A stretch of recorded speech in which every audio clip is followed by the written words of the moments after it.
Hey everybody, today is Monday, February 20th, 2023. Coming up on the show today, editor and USC educator Yvette Amirian. Once I transferred in, I played around a lot with directing, writing, production design, costume design, acting, you name it. I tried it, but I just kept coming back to editing. And editor plus AFI educator Matt Friedman. What I tell all my students is once you establish that trust with the director, that's the relationship that a young director will fight for to get you onto their film. Yes, all that and more on this special edition of The Rough Cut.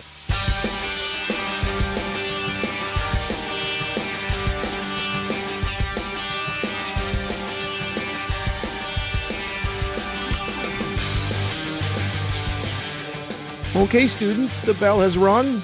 Everyone in their seats, class is about to begin. Why the hell is he talking like that, you're asking? And probably not for the first time. Well, I'll tell you. A while back, okay, let's be honest, about a year ago, I floated the idea of doing special editions of the podcast where we didn't just cover a movie or a TV series, rather we addressed a topic or topics. Now, we already have the Rise of the Assistant series, and that one focuses on assistant editors and moving up the ladder in post-production, and I'm probably long overdue for doing another one of those. I got to get on that. But today, we have something I have wanted to do for a while, because it is something that often gets touched upon in many of these interviews with editors. And that is the idea of film school, and what's being taught in film school. What's not being taught in film school that should be? Do you even really need to go to film school? What should a student hope to get out of film school, and do they even still call it film school? Maybe they don't. Maybe that's just me. Regardless, this is a territory worthy of a little exploration. And today we have two excellent instructors to help give us their view into the current state of so-called film school. And not just any film schools either. Editor Yvette Amirian is joining us. She not only teaches at USC, but she's also a graduate. So I guess that's one way to work off those student loans. But the important point I want to make here with Yvette, as well as our other guest that I will get to in a second, is that she is not just an educator. Not that there's anything wrong with that, but a working editor. A member of the American Cinema Editors, in fact. For 20 years, she has worked in both scripted and unscripted projects. In 2011, she and her team received an Eddie Award nomination for their work on Animal Planet's Whale Wars. And then in 2017, she edited and produced John Singleton's L.A. Burning: The Riots 25 Years Later for the A&E Network. And that was nominated for a Primetime Emmy for Outstanding Documentary Special. So Yvette knows what she's talking about when it comes to editing, and that is certainly a good thing for her students at USC. Also joining us today, another ace editor, Matt Friedman. You may recall Matt was actually on The Rough Cut back in 2020 to talk to us about cutting the Lonely Island-produced comedy Palm Springs. That film was a big hit at Sundance that year, and it also got Matt an Eddie Award, and then it went on to be picked up by Neon and Hulu for a pretty nice chunk of change. Matt is not only a fantastic editor, but has a great way of explaining his techniques and his process. And if you want proof, I will direct you to the Palm Springs timeline tour that Matt did over on the Rough Cut YouTube channel. You are a regular visitor to the Rough Cut YouTube channel, aren't you? Of course you are. Matt really dug into that one and showed a ton of cool things about the way he works. And you know who benefits from Matt's editorial genius on a regular basis? Well, that would be his students at the American Film Institute, also known as AFI if you're short on time. Like I said, if you want to talk about the current state of education for editing and filmmaking, USC and AFI are two pretty great institutions to zero in on. And these are two wonderful guests we have today to help us do that. But before we meet up with Yvette and Matt, let's take a moment to chat about Rough Cut sponsor Extreme Music. Now, when you're making student films, you probably don't think much about where you get your music because who's going to sue a film student? They ain't got any money. But when you're out there in the, quote, real world, and you're making a film or TV series that you want to actually sell, and you want people to actually see, well, you're going to want it to sound great without breaking your budget, and also have all that licensing stuff properly taken care of. And for that, you just got to call Extreme Music. For over 20 years, maybe more, they've been helping filmmakers, TV makers, and all your general content creators sound their very best with production audio from top-shelf talent. They have some of the biggest names in film composing, producing, and music making. Names like Trent Reznor, Atticus Ross, Quincy Jones, Timbaland, Mark Mothersbaugh, and so many, many more. They've brought all that music together into an easy-to-use website where you can search by genre, tempo, lyrics, all kinds of keywords that will dial up just what you're looking for. And don't forget to try that amazing reference track thing they do where you give them a track and they find you ones like it. Either way, when you found what you're looking for, you can customize the tracks right down to the individual instruments. They can even help you license the music right there online. It could not be easier. But if you are still a little stuck, well, don't worry. They have representatives and offices all over the world that can advise you on the process. So the next time you're looking for great music for your hopefully great movie or TV show, do yourself a great big favor and check out extrememusic.com. Okay, class is in session. This is going to be fun. Here to tell us all about the current state of affairs at two of the most prestigious film schools in the world, editor Yvette Amirian and editor Matt Friedman. Yeah, that happens too. See, it bit me again. Since a key component of what we're talking about today is the fact that you both are working editors who also teach and not just full-time teachers, I thought we should start off by laying a foundation of your own film school experience. Sure. I went to USC, which is where I teach now. It's very full circle, which I love. I went in knowing that I wanted to edit. It was something that I was really interested in, though going through their production track, and it took me a couple of tries to get into their production track. But once I transferred in, I played around a lot with directing, writing, production design, costume design, acting, you name it. I tried it, but I just kept coming back to editing, and I loved it so much. And then leaving school, being able to assist and gradually work my way up to editing. And we had a wonderful editing track head there, Norman Holland, who many people knew, who I considered a mentor, even though I never actually had a class with him, but he was the head of the editing track and he always kept in touch with me, always encouraged me, gave me lots of wonderful advice, and really was an advocate for my career and was always so excited when I would send him emails about what I was up to. And he sort of brought me back to USC as he was transitioning out of there as the editing track head and introduced me to Nancy. And after a brief conversation, just sort of a get to know you type of thing, when an opportunity came along to teach as an adjunct faculty member, I jumped at it because I was really curious to know what that process would be like. And I really wanted to be able to sort of, I don't know what the right terminology is. I'm sure it's what a lot of film professors feel. They sort of want to be able to give back and educate future generations. So that was really appealing to me. And it felt like a really good opportunity. And, 8 years later, I'm still there kind of going back and forth. Well, I think everybody, whether or not they went to USC, has taken a class in some form with Norman Holland. Yeah. He certainly had an impact on everyone. I know who Nancy is, but just for people listening, who is the Nancy you mentioned? Nancy Forner is the current head of our editing track at USC. Gotcha. All right, Mr. Friedman, that was a pretty good summary of Yvette's film school experience. What do you got? Mine was a little different. I went to Northwestern, and Northwestern just has a film program. It didn't have an editing track. I didn't really know that I wanted to do editing. I knew that I enjoyed it. But Northwestern's film school the emphasis was really more on academic film studies. They had production classes, but they leaned, at least at the time I was there, they leaned a little more experimental. But what it did do is it gave me a foundation of figuring out how to make stuff work with limited resources. And that served me really well as an assistant, which then put me in situations and allowed me to stay in situations where I could learn the craft from editors. And that's really where I learned most of my editing craft. It's not so much at film school, but in the working world. I went to film school myself. Something I recall is that most students coming in didn't really have editing in their sights. It wasn't like, I'm here to be an editor. It was one of those things where you discovered what an incredible part of the process it is and how powerful it can be just because you're working on your projects or you're working as part of a team.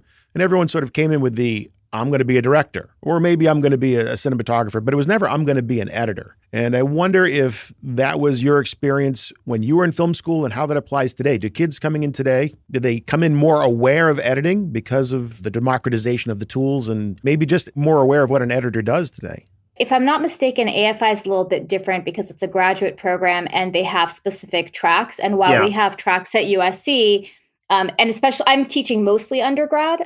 There are professors who bounce back and forth between undergrad and grad, but our undergrad and grad programs are very similar in terms of structure. And the idea is for you to be able to experiment with a lot of different things and then kind of find your way toward the end, to what you want to do with the higher level classes. I was a little unique in that I came in.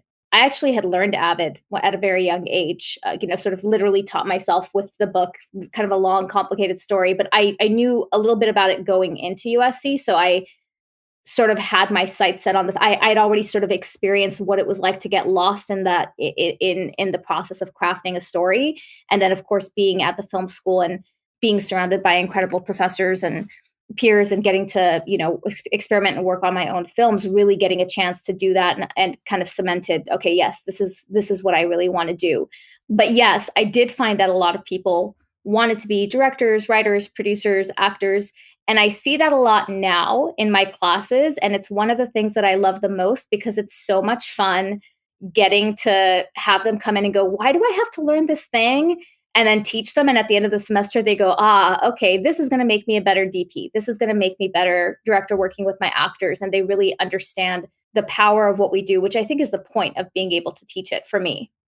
Yeah, I remember when I first really became interested in editing at film school, we had this assignment, and I had mentioned earlier that we were a very experimental filmmaking focused department, but we had this assignment that I'll caveat this by saying, I was young. I was 19 or 20. I thought I knew everything, but was really terribly stupid. But we got this assignment where everybody went down to the auto show in Chicago, shot a bunch of stuff, and everybody had to make a short film out of that shared footage. And I didn't really have any interest in cars, and I wanted narrative. I wanted to do narrative, so I didn't like the assignment in the first place, even though now in retrospect, I can see what a valuable assignment it was. But so what I did was I took the footage and I went into the editing room and I shut off the monitors and I forwarded to random spots in the footage and just edited at random. And when I first watched it back, I just went into this sort of fit of hysterical laughter because I knew that it was going to get an A at that particular department. And it did, played it in class. The TA, loved it and was like, well, we can all see what Matt thinks of the commercialism of the auto show, blah, blah, blah, blah, blah. And I was like, not really. But that was my film school experience that made me realize that, editing can actually be really fun. And you're right. AFI is different. All the students that come into AFI that I encounter have already chosen the editing track. So they're there focused on that. We have no undergrad. It's grad only. Something Yvette said that I don't want to move on too quickly from the rewarding aspects of teaching. I just love to know what made you want to do this. And is there anything practical that you get out of it in terms of things that you learn from them? For me, it sort of started with I kind of planted the seed and told Norman, this is something I'd be interested in. And I wasn't sure if it would pan out. And it happened to come at a time in my life when it really made a lot of sense. And I fully anticipated it was just going to be one class, maybe a couple semesters. And it sort of kept going because thankfully the students really liked my class. I guess I was good at teaching the way that I teach. I like to take things very slow. The classes are very much a combination of theory and practice. So it gives me an opportunity to bring in really interesting guest speakers, get to talk to them about the practicalities of being an editor in addition to the actual, teaching the avid and, showing them how and why we make the choices that we make. In terms of that idea of being able to give back, look, not every semester is I've transformed their lives and they want to be an editor. For some of them, it's, gosh, this is really interesting, but I don't have the patience for this. And that in and of itself is a huge thing because they've eliminated something that maybe they're not interested in doing. So for me, that's really important, is being able to have those conversations with them, get to know them one-on-one as people. I feel like I always say this, I feel like I learn something new on every job.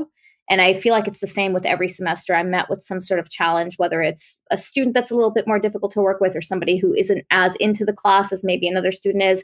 That's always really hard when you have people who are in very, very different places. I've had classes where one person is an avid certified tech and one person has never touched a Mac. So trying to navigate that and make sure that you're not going too fast for one set of people, too slow for another set of people is often very challenging, especially when it comes to the more core classes. But I always figure out a way to make it work and haven't had a whole lot of complaints, thankfully. So hopefully that's a good sign. Yeah, the reason I first got into it, which turned out to be the least interesting part of it, but was just thinking down the road, and getting to a point in my life where I wasn't going to want to work these kinds of hours and having, some experience to go in and be able to at least get a part-time job teaching what I love to do, but no longer wanted to do full time, 20, 30 years down the road. But what I found really quickly was that it absolutely made me a better editor. There is no question. I am of the generation, I assisted on films that were cut on film, but I never got to cut a film that was cut on film. So I never had to edit something where I was forced to plan ahead and intellectualize and think about what I was doing and why. So to me, it was almost just like molding clay on a potter's wheel. I would just push at stuff until it felt right. But when I started teaching, that didn't work. I had to be able to put into words why I was doing the things I was doing. And at that point, I didn't know. So I embarked on this learning process myself of, why does this cut feel bad? Why does this cut feel good? And figuring that out so I can explain it. And through that course of study, I guess, I started to realize all these little rules that I never knew. Like, for instance, if you make a picture cut and you start a line of dialogue exactly on that picture cut, it is going to feel viscerally jarring because you're asking the audience's brain to do two things at the same time using two different sections of the brain, the language processing section and the visual processing section, simultaneously. It's uncomfortable. If you back that dialogue off a little bit, then it all of a sudden turns into a smooth cut. And then the flip side is true too. You can use that to your advantage. If you're doing a scene where one of the characters is supposed to feel viscerally uncomfortable, you can make the audience feel what that character is feeling by breaking them. Mm-hmm. So all sorts of stuff like that, I started to learn intellectually, whereas before I was just feeling it, if that makes sense. That's a really good way of putting it. You articulated it probably better than I could, because it's not something, it's something that I've thought about, but it's never, like, no one's ever asked me that question before. We are so alone in our thoughts as editors. Yes, you're collaborating with your directors, your producers, and what have you. And there's different ways of, understanding that language and communicating. But to have to teach it to someone who literally knows nothing about the concept of editing, like most of these students, maybe not so much at AFI, but a lot of the students that I get in my introductory classes, they don't even understand that we shoot multiple takes of things from different angles. So to have to explain that language to them, and then to say, here's the reason why we do this, and here's the reason, like Matt was explaining, this cut doesn't work, why this versus why this cut works. You never have to explain that to someone, because most people who you're working with understand it naturally. It's something that, is intrinsically in us. We've done it for so many years with our directors, and, that's not something that you really have to explain to. So to have to actually stop and figure out a way to put it into very basic terms for someone that doesn't understand, this doesn't work because of this reason, but this works better for this reason. That's something I never had to do before I was teaching. And as a result, it makes me, yes, a better editor. And I think it makes me a better communicator when I'm collaborating with my colleagues too. For either of you, and I know this is very difficult to encapsulate in a short answer, what is your respective curriculums? I know that can't be right, for your classes. It depends on the class I'm teaching. So the USC has some core classes that are sort of set up where, for example, by the time they leave this in this class, they have to need to know this much of Avid. So your goal is every week or every couple weeks, however often you're meeting with them, to make sure that they're getting all that information.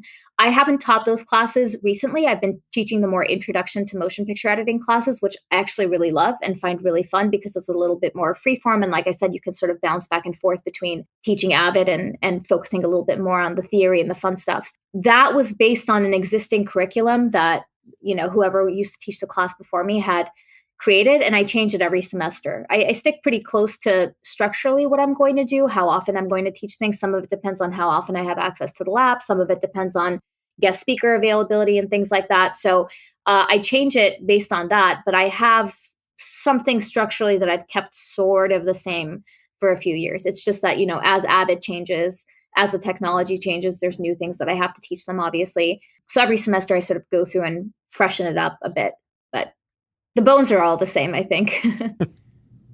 I only teach one class, and I've only ever taught one class at AFI. Originally, I started filling in. The person who taught that class prior to me was an editor named Don Camburn, who obviously is a very storied, well-known, well-respected editor. When he retired, the guy who was the head of the editing track at the time, Phil Lenson at AFI, asked me to take over for him. which, is a young, this was maybe 10 years ago. So I was a young editor stepping into Don Camburn's shoes. Fucking terrifying. It still is kind of terrifying, actually, day to day. And, it's an honor. So he originally came up with the structure, Don did. And what we do in my class, it's called thesis workshop. So at AFI, we're a conservatory. So most of the teaching is around practical doing. So the students in the second year, they all take part in it, creating a thesis film. The directing fellows direct it, cinematographers shoot it, editors edit it. Each film screens 3 times in thesis workshop, and we talk about the film, but then I actually sit down behind the Avid and I start going into just the excruciatingly fine detail of the weeds, the kind of stuff that is really difficult to teach in a lecture setting and just really takes, knowing from my own experience, working as an assistant, it took me years to understand just how much power there is in a single frame and in single frames. So we have roughly 20 thesis films, so roughly 60 screenings. So I have those opportunities to go in and show, here's a cut, and you have this character blank before they start talking. Mm. What does that blank mean? What is it doing? What does that hesitation stand for? Do you need it? Is it supporting the story? Is it working against what the character is feeling at that moment? And generally, like the other day, sometimes we have 1, sometimes we have 2 screenings in a 3-hour class. So it's usually an hour and a half. The other day we had only 1. So I spent 3 hours going through only 1 thesis film, and we made it through the first maybe 2.5 minutes in 3 hours. Like that degree of looking at every frames, and Fury knows this, and all my students know it by the time I'm done with them. My big saying is, like, if they only get one thing from my class, it's that literally every frame matters. There's 24 in a second, and literally everyone matters. So my class is structured around showing them what that means and how to develop the discipline and the practice to put that into practice. Building on that, something I probably should have asked when we were talking about your formative years when you were both in film school, looking back at what you learned, what didn't you learn that you think, I wish they had taught me this then? Because it really, whether it's something very practical or it's more thematic, I guess, this is something I really would have benefited from if I had that back then. I want to twist that question. Please do. For me, it was something that was not offered in the film program, but I stumbled my way into that was invaluable. So Northwestern has a world-renowned theater program. Mm. And usually they do not allow anyone but theater majors to take the first intro year of acting. Somehow, I don't know how, I managed to weasel my way into that. And that was invaluable. I think about that on every show I cut, the lessons that I learned there, and how important, what a huge responsibility we as editors have regarding performance, and how just every single aspect of a performance that is not truly genuine and real, we have to make sure it doesn't show up on screen. That I learned from the acting class. Every editor, I feel like, would be very well served to take acting at some point. I agree with that.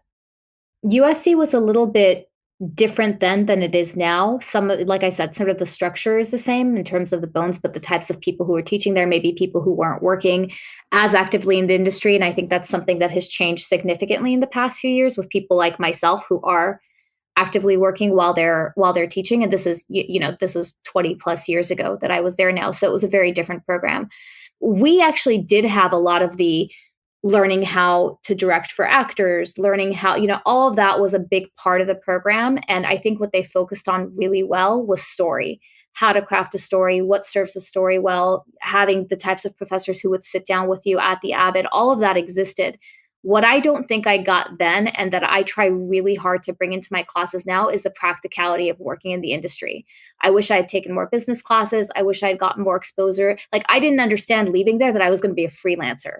That's how little I understood.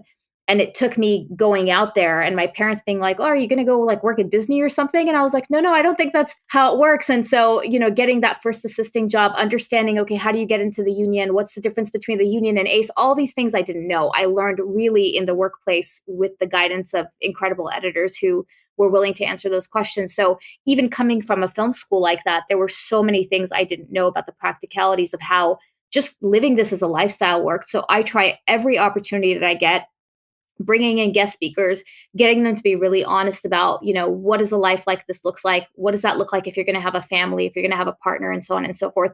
All those things are things that I wish someone had talked to me about, because I didn't have that. And I kind of learned it the hard way. So I want to be able to change that for them, for that next generation, hopefully. I don't have this as a question later on, so if I don't ask it now, I'm going to forget it, but I think it's pretty important in your situations where you're both working editors and you're in touch with what's going on in the industry and maybe looking for an assistant or a new assistant or somebody to do VFX editing or whatever. Does that ever happen where the kids approach you about, hey, Matt, hey, Yvette, if you're looking for somebody? I've got 2 of my students out as assistant editors right now in the next room. Really? Oh, yeah. Yeah. I've had my TA, one of my TAs a few semesters ago, he was an assistant on my last feature that's coming out this Friday, and another TA who's just about to graduate. He assisted me on a short during the pandemic. So, when I have those opportunities and I feel like they could benefit from it, I'd love to give them a chance. Why not? Of course. That's definitely a nice to have, that you're learning the craft from somebody that may actually be able to get you a job at some point. So I wish I had taken classes with you guys, but here I am anyway. My first assistant editing job was with a producing professor, and it was born out of, we have this editor who hasn't worked in like 5 years actively. He's off in the East Coast doing screenwriting, and this director really, really wants him to cut this film, and we need someone who understands Avid really well. And you took this thesis class with me, and Avid really well. Come and, do the assisting work.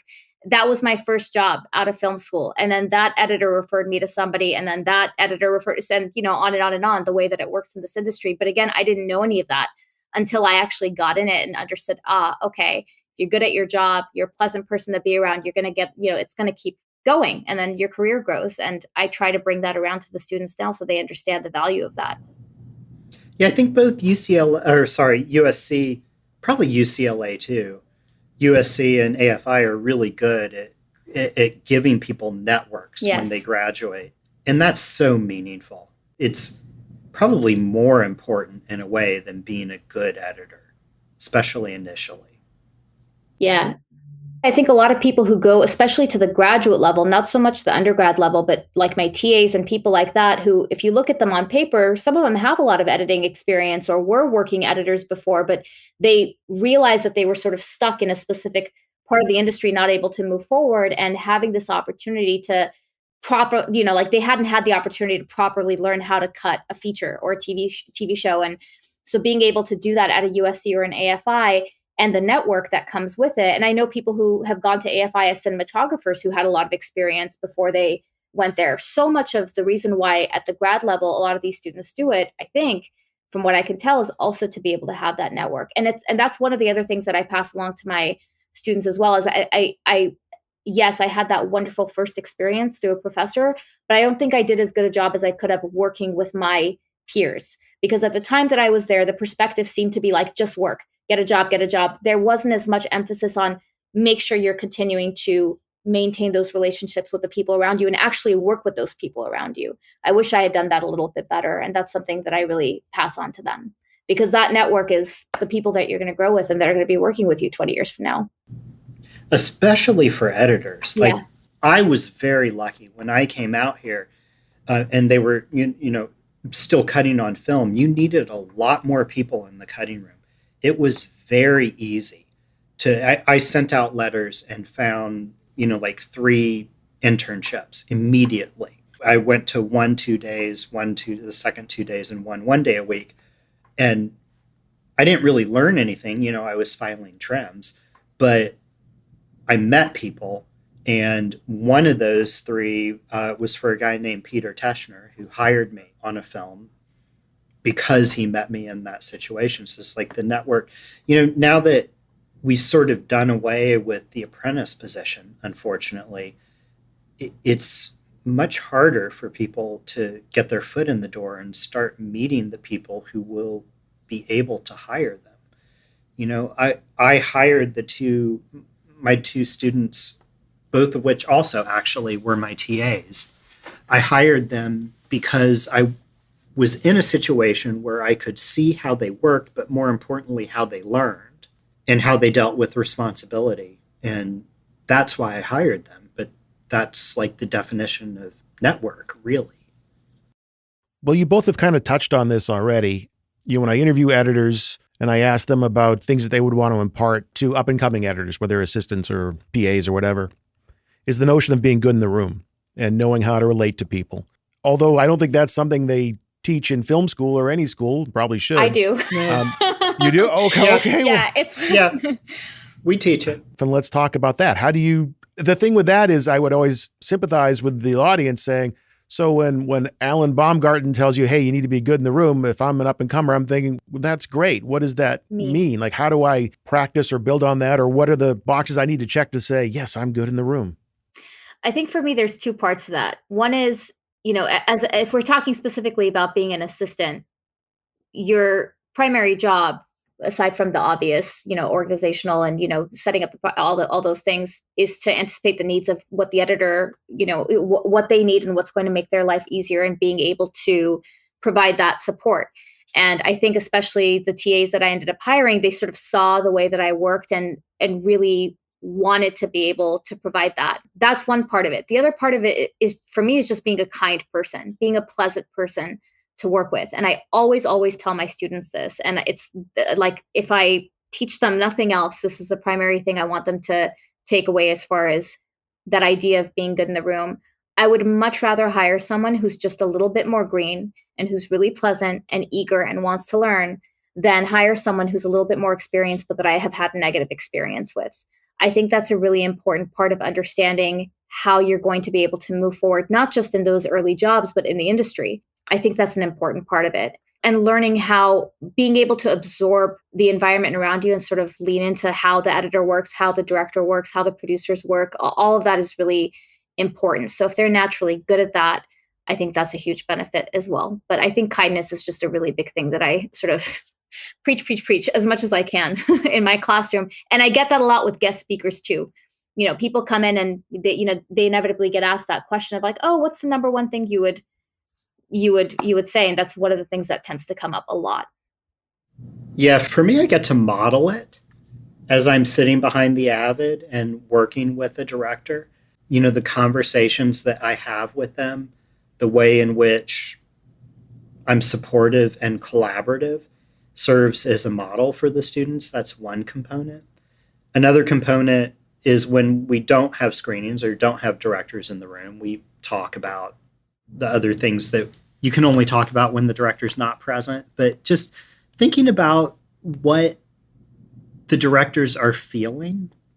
One of the exercises I give them is after the screening, there's always this really awkward pause where nobody wants to say anything. So one of the things we talk about is, how do you think that makes the director feel? Especially in a scenario where we're screening an editor's cut or a director's cut, to have them screen this work and then nobody says anything. So take that and then counterpoint that to a version where you as an editor are sitting watching the screening, you pick out and write down 2 or 3 things that you think are really strong and something you have a question about. And then immediately after the screening, just raise your hand right away. You say the couple things that you like and you ask the question, and boom, you started a conversation. You haven't given a note. You haven't pointed out a problem. You've asked a question. You've engaged the director, which will start to build trust, shows the director that you're interested in getting at the story that they are trying to tell, not necessarily what will make the quote unquote best film, because that can be, a million different things. It can be different things for different people. But showing the director that you're interested in supporting their story and helping them craft their vision into the best, strongest film possible. And, sometimes that will mean challenging them. Yes, of course. And it doesn't just mean saying yes to everything that they say. But those kinds of interpersonal communication, collaborative dynamics, like what I tell all my students is once you establish that trust with the director, then that's the relationship that a young director will fight with the studio to get you onto their film. Because there's this saying, the director is the only inexperienced person allowed on the set, right? So these kids are going to go out of AFI, and some of them are going to get, decent sized features, the directing students. But the studios are not going to want a young, untried editor in there. That is going to be a fight. But if you cement that bond, that will be a fight and political capital that the director will want to expend. That's a very long-winded answer to your question, but no, but it's true. Absolutely. Yeah, I think you probably get to experience that a little bit more at AFI because they're at the grad level and they're working with other people in their cohort. In my class specifically, because it's so hyper-focused on editing, or I only get to work with the editors. When you get to the higher classes, and I can speak to this from my own experience, having been a student there, I got to direct an upper, like we called it like our thesis film, but it was an undergrad, project. I got to direct my own, and I had that experience of the awkward silence, and I knew something wasn't working well. And that was a really valuable experience for me, getting to direct and having somebody else cut my film. And I've actually produced in my career too. So being able to relinquish that control and watching somebody else do it and learning how to give those notes, like Matt was talking about, how to open up those dialogues and conversations, I think it ultimately made me a better editor to have those experiences. So I can see the value of having someone like Matt at that level, working with that group of both directors and editors and teaching them how to navigate the intricacies of that, the politics. It's so valuable. Yeah, and subtle too, right? Like, yeah. I don't even allow them to use the word notes in my class. I like that. Because it's such a charged word. Yeah. You know what I mean? It's like if you are a person who is giving a note to a director, that is a very different relationship than if you're someone who is giving a thought or an idea or engaging in a conversation with a director. I like that.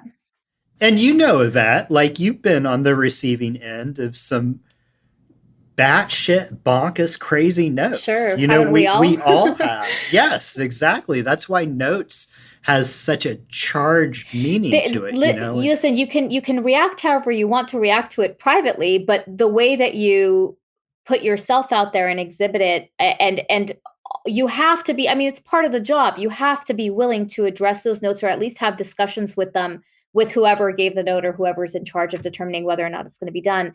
And you have to do it in a kind and respectful way. I think there are so many people, unfortunately, in this industry who haven't quite learned that. And that's why we have a lot of these issues, that we have with difficult personalities in the industry. But for me as a teacher, that's one of the things that I have found. I'm like, if I just make a small difference in the people who are coming out of this program, they are the future of this industry. That in and of itself makes a difference. I've done a very, very small part, but it's important for me because I want to make sure that that's the type of students that I'm turning out from there. Absolutely. Well, something that I think does get taught in film school, and I think you both live this every day. Kids come in and they don't really realize how much of a collaborative process this is. Especially if you come in thinking, well, I'm going to be a director and I'm an artiste and I have a very singular vision and I'm all about just telling my story. And then you quickly realize you're one part of a bigger machine, and how you effectively work with other people, whether it's in a role you're crazy about or not, is very important to the success of whatever that project is. So what I would like to know is there a way that each of you tries to teach collaboration, whether it's in certain projects or certain assignments or just something you discuss with the students? How do you impart to them the importance of collaboration? So pre-pandemic, both in my class, and I think they still do it in the other higher level classes, you have to work in partnerships. So that's just sort of built into the structure of the program. In my class, it used to be that they had to work together as two editors, which was really important to get them to understand a little bit more about that collaboration and leaning into each other's way of working, differing visions. So they got that a little bit naturally. For the upper classes, they have, one class where you're doing everything on your own. You're the writer, director, shooter, editor, everything. You do everything. And then you go and you get kind of mixed up where you're like directing. And I think they do like directing and shooting, and then somebody does editing and producing, and somebody does sound and something else. So they work in like these trios. And then when you get to the higher level classes, it's very much like what Matt is describing. There's a director, one director, there's two sets of producers, there's a writer, there's two editors, two sound designers. I want to say two production designers. I can't remember how it works, but you have to work as a team. And you have to learn that collaboration. And that's something that I learned really well coming out of the program, and that I still think that they do very, very well, because it forces you into those positions that you don't necessarily want to be in. It forces you, and before you get a chance to direct, like you have to pitch to direct a project at USC in the undergrad program. And before you even get an opportunity to do that, you have to crew in a position, whether that's editing or cinematography or whatever. So you have to go through one of those in order to be prepared to direct.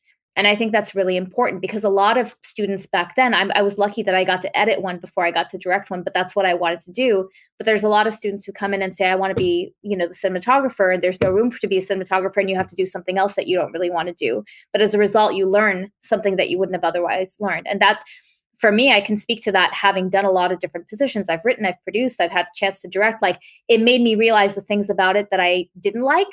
And it also made me see like a big picture, view of how that collaboration works and how the entire process of filmmaking works. I like to teach by asking a lot of questions and leading the students. The Socratic method, I guess, is what it's called. But literally the first question I ask on the very first day is, what's the job of the editor? And of course, we get a lot like, tell a good story, decide when to cut, make the best edit. And I challenge them to take on the idea that a possible definition of the job is, my job as an editor is to help the director realize their vision in the most artistic, compelling way possible. 100%. Which is the definition of collaboration, right? So that's the foundation. And then, because I get to teach in this workshop setting, which I love, they see it. Here's me, who I've been doing this for, 30 years.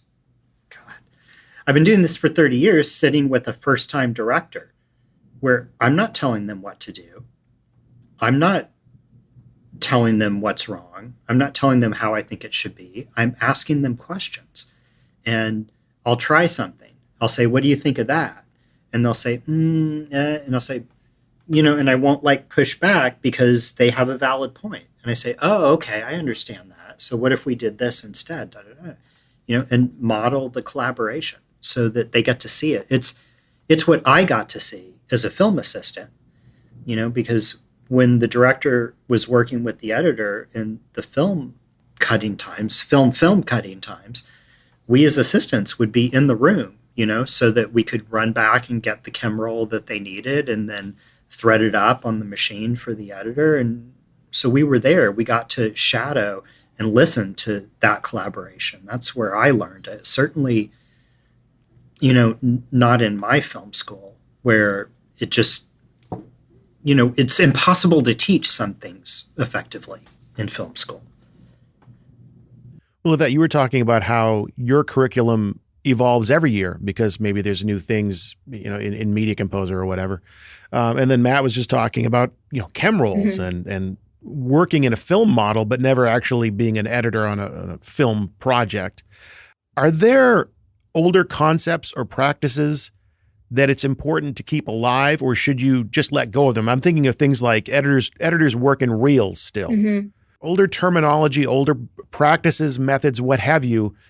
Is it important to still teach those to these students, or is it okay just to let that go and no, they don't need to know, what that is, because they'll probably never do that? Not necessarily. I think I do a pretty good job in the first couple of weeks of every semester of at least backtracking and teaching them a bit about the history, understanding the concept of where 24 frames comes from, all these different things, the history of how film used to be cut, physically showing them, whether it's on video or internet or whatever, the concepts of that, because I think that translates really well, particularly to Avid, because I think Avid is very much built like the way that we used to cut on film, and that's what I think distinguishes it from other programs. And a lot of them come into the class, they've done this program or that program, they're terrified of Avid. So I have to take a step back and do it very, very slowly and make them understand that it's just like any other program. You have to understand conceptually how it works. I think there's a lot of value in teaching some of those older methods, delving into some of those older concepts, and the history, I think, is really important to touch on as well. One aspect I talk about in terms of history and older concepts is the idea of the editor's assembly, which when films were cut on film, the assembly had to be long and it had to be bloated and it had to have everything in it. Otherwise, because it took so long to add stuff, if you wanted to add something to a film that was cutting on film, you had to look at the code number, call your assistant in. The assistant would go into the library, find the 2 chem reels, the picture and the sound, bring them in, thread up the picture, thread up the sound, put them in sync, fast forward to the code number that you wanted, which was always invariably at the end of the roll. The whole process, of adding a foot of film might take 5 to 6 minutes. So assemblies were always these long, bloated things that didn't feel like movies. And as an assistant, I would watch directors, experienced directors, watch these first assemblies, and the reaction was always the same. Always, always. It was, oh my fucking God, what have I done? I'm fucked. Always. That was the reaction because it didn't feel like a movie, but it had to be that way. Otherwise, you wouldn't be able to finish in the 10 weeks you had for your, director's cut. That's not true anymore. It doesn't have to be that way anymore. In many ways now, it's easier to put stuff back in than it is to take it out. So we talk about that in terms of, something that was a methodology of old school film editing and why it is good to let go of that now.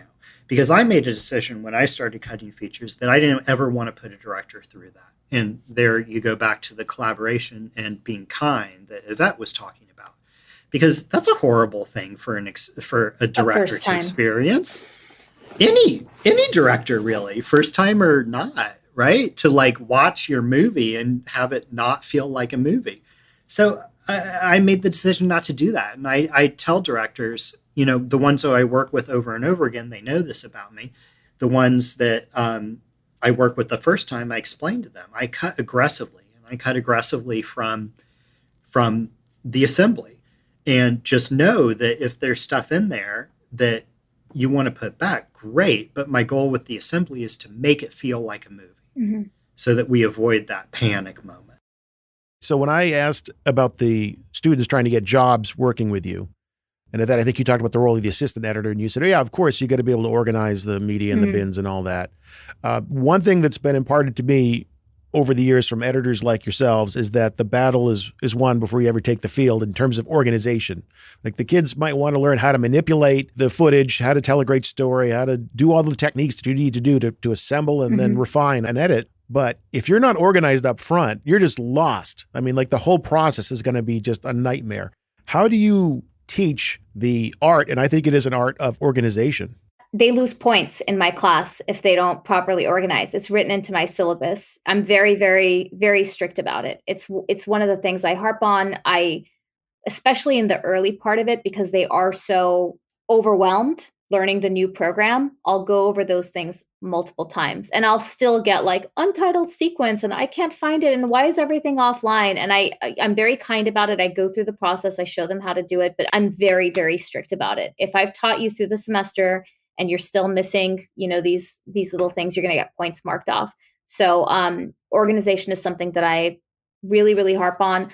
One of the things that's hard about teaching is and I'm sure, Matt, you can speak to this, as well, we all have different ways of working. The way Matt works is not the way I work and vice versa. So you're teaching them what you know and you're teaching them what you like. And they might, leave and go work for another editor who likes things done differently. So I teach them to be flexible, but understanding the basic rules of how things should be done, why they should be done, why if you miss this step, that's going to make your life more difficult, 2 weeks from now. All that is important to understand.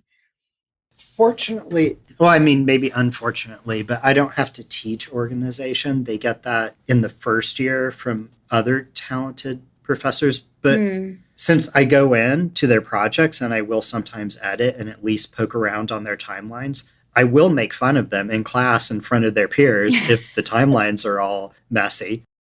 And one of the things I do teach, or at least introduce them to in terms of organization, is the Avid line script. The script sync? Yeah. I always get confused about what to call it because I was corrected once that script sync is the automatic voice recognition lining. Technically, that's true. But, for me as an editor, this is one of the reasons that I will just absolutely refuse to consider any other platform.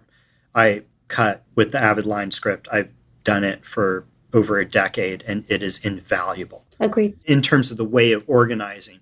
And that's something that a lot of my students are experiencing for the first time in their second year. But we require them to line script their thesis projects. And of course, once they see what it can do, they fall in love with it. That's really, I have a limited experience with my students in organization, but those are the 2 points. Let's expand the scope beyond just your students into younger people that you might actually work with as assistants, or they come to you for advice or show you their projects. Is there something that you see, or some things that you see, mistakes that they make, they're more prone to making as someone just starting out, things that they could be doing better that you see enough to the point where you think, why is it these younger editors, students, kids, whatever, keep making this same mistake? I just watched a cut the other day for a grad student. And I think one of the things that I noticed that they had done on a previous project as well, maybe they're a little bit too concerned with, well, this is the way it was shot, so this is the way I have to keep it, rather than experimenting to make it better. And I think there's something to be said for that initial assembly, obviously being as close as possible as it can be, especially when it's your first time working with that director. But feeling the confidence to experiment and push past that limit to make it better. And I think eventually it was able to get there, but that's something that I have seen consistently when they're working with first-time directors. For me, I don't know that I would call it a mistake. I would call it maybe a lack of experience. Yeah. Just air.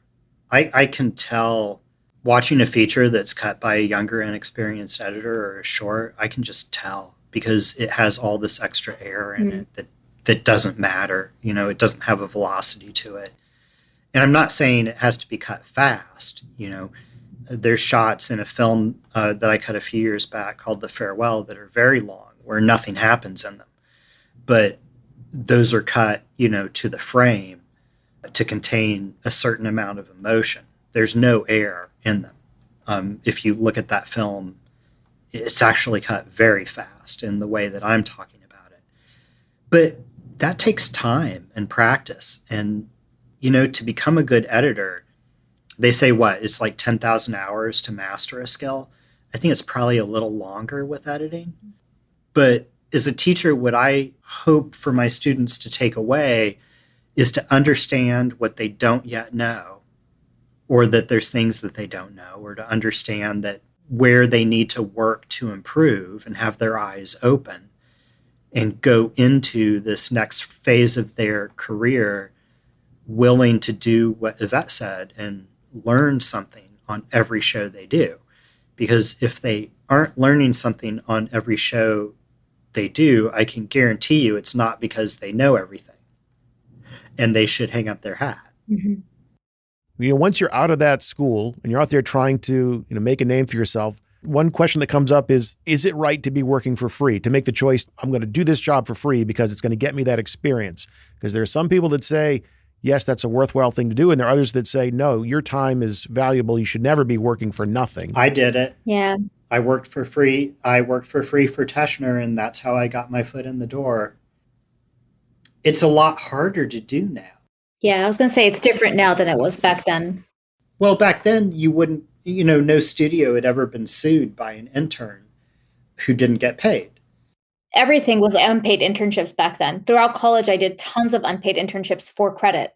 Even my internships that I did, which were all post-college, so I wasn't getting credit. I was just showing up. I was very lucky that I had the resources that I could come out here and work for free for a set period of time. I was very lucky. Most people don't have that. But for me, I learned during that time, but also made those connections, and that's really what you're paying.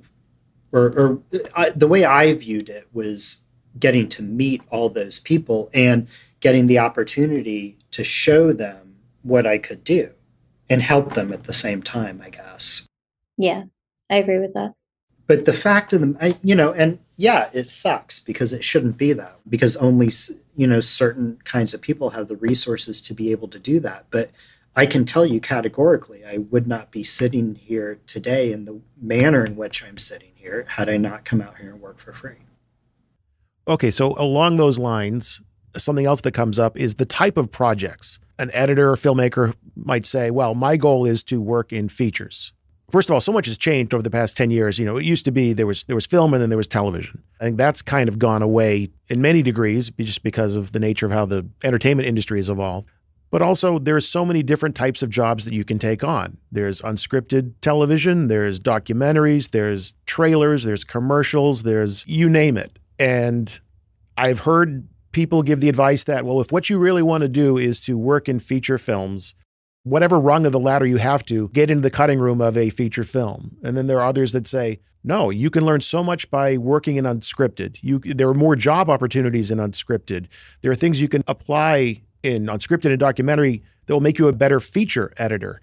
So if I'm starting out and I say to you, I want to work in feature film, would you say, take whatever job you can get and get experience in the cutting room and experience cutting? Or would you say, do whatever you can to get into a feature film cutting room and just start there? I actually wanted to jump back to the last question real quick and add on to what I said. When I was working for free, I was the boss, right? I didn't show up to one job and work 12-hour days, 6 days a week for free. I don't advocate that. I mentioned earlier, I interned at 3 different films. I would do 2 days a week on one, 2 days a week on another, and 1 day a week on the third. And I would work the hours that I wanted to work. And then when I was done, I would say, okay, great, thank you. I'll see you guys, whenever I'm coming in next. That's very different from just going and putting yourself into sort of like a sweatshop of a cutting room working for free. That I don't advocate. So when you work for free, you get to set your own rules and your own time, and people will respect you for that. And if they need your help, they won't have a problem with it. And if anything, if you prove your worth in that limited time that you give them, then they'll cough up the money to hire you for real. That's what happened to me, right? Peter saw what I could do 2 days a week and was like, yeah, okay, I want this guy with me 5 days a week. I'm going to hire him on the next one. So I just wanted to add that. I don't have maybe as much insight because I've only really ever worked in features with the odd pilot thrown in on occasion. This is the first streaming series that I've done that I'm on now. I do have, I know a lot of people who have come up in reality specifically. And what they tell me is that it is useful in terms of learning certain skills and gathering speed and proficiency in what you do. But on the other hand, the networks are generally completely separate. So you're not going to forge much of a network in reality that's going to help you advance a feature film theatrical career. I have a really not different, but I have a very unique perspective on this because when I graduated, things were very different. It was very much like, go get a job. I was also getting married. I was very young. We were buying a house. So there were and I had a kid 4 years later. I have 2. So there were a lot of logistical things in my personal life that sort of stopped me along the way. I've had to sort of start and stop my career a few times because I had them 8 years apart, and I had the first one very young. And when I graduated, it was all about get a job. And that was the response that I was hearing even from the people because I started as an assistant in narrative. I had a job offer come up for a documentary feature to be an assistant. And I was told by a scripted editor, yes, take it, anything that you can, just keep working, whatever you have to do, just keep working. I don't know that that was really the right advice for someone like me in that position where I had all these other realities to face. Because in addition to having my personal life to contend with, I wasn't able to move forward and make those transitions as readily as somebody could have done if they were, let's say, working on an unscripted series and they could be cutting a feature on the side. I didn't have that luxury. I didn't have that kind of time. So in retrospect, I wish I had done it a little bit differently, because what happened was it turned out I was really, really good at making something out of nothing. And I think that's a good thing. I learned a lot working on the unscripted and documentary side. But as Matt said, those networks are very contained. And so this notion that people had sort of put in my head of, oh, you'll be able to make these transitions as long as you keep working and you build the credits, that didn't end up being true. So all the things that Matt did probably much earlier in his career, have to take a step back, have to take, work for free. I ended up having to do that later in my life in order to make that transition. And that was really difficult. And I'm grateful for the experiences that I had working in documentary, because I think it's made me a stronger editor, and it has given me a lot of really unique perspectives on how to, come up with creative solutions for really difficult challenges, performances that aren't working, sequences that aren't working. And I've had comments from narrative directors who I've worked with, like, wow, how'd you come up with that? Why did you, I do bring that unique perspective. And so I'm grateful for it, but it's taken me a lot longer to make that shift to narrative features than had I started in that world. And I think this is something that unfortunately happens in this industry for everybody, whether you're a DP or an editor or director. If you start in comedies, you kind of get pigeonholed in comedies. If you start in animation, you're only an animation editor. So I think everyone has that issue. And I think one of the pieces of advice that I give is that if you find you're not liking something at the assistant level, get out of it while you're an assistant, rather than having gone down too far down that road as an editor. Because I did try at one point to sort of move back to assisting, and it was, I had at that point an Eddie nomination and, all these different accolades that I was really proud of. And it was much harder to take those steps back for logistical reasons, and the fact that I had this, knock on wood, really successful career. Yeah. I was always told the opposite. I guess I was lucky just in who gave you that advice. Yeah. The editors get niched. So just be careful. But that said, it's not impossible to break out of it. I'm cutting this series with an editor named Alex O'Flynn, who was an assistant editor in reality and has cut a ton of docs and is a great narrative editor as well. On that note, I started our call off by saying this is a topic I wanted to tackle for a long time. And both of you didn't know this, but you both were always in my sights to do this. I can't think of anybody better to take on this subject. So thank you very much for your time. Thank you very much for your insight. The only thing I have left to ask is, when can I come audit your classes? Fury, you can come and audit my class if you will convince the Avid engineers to put volume keyframes on top of clip gain lines, because I am tired of trying to move volume keyframes and grabbing the clip gain line instead. It makes no sense whatsoever, Fury. No sense. I was almost out of this one clean. I did it to myself.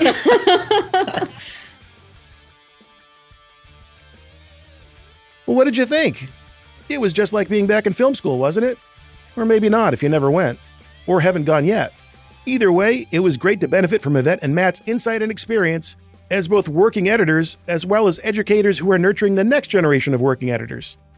Thank you, Yvette Amirian. Thank you, Matt Friedman. I would audit either of your classes any day of the week, as long as they're not too early. I like to sleep in. Whether you went to film school or not, or even if you're in it now, you can never learn enough about the artistry and technology that goes into the craft of editing. And a great way to stay on top of the technology, so you can increase your artistry, is to be up on the latest that Avid Media Composer has to offer. Not only is there amazing student pricing for the legendary nonlinear editing system, Even if you're not a student, it's still incredibly affordable. You can find out just how affordable by checking out the Media Composer page on avid.com. All you gotta do is click that link in the show notes and the internet will do the rest. All right then, class dismissed.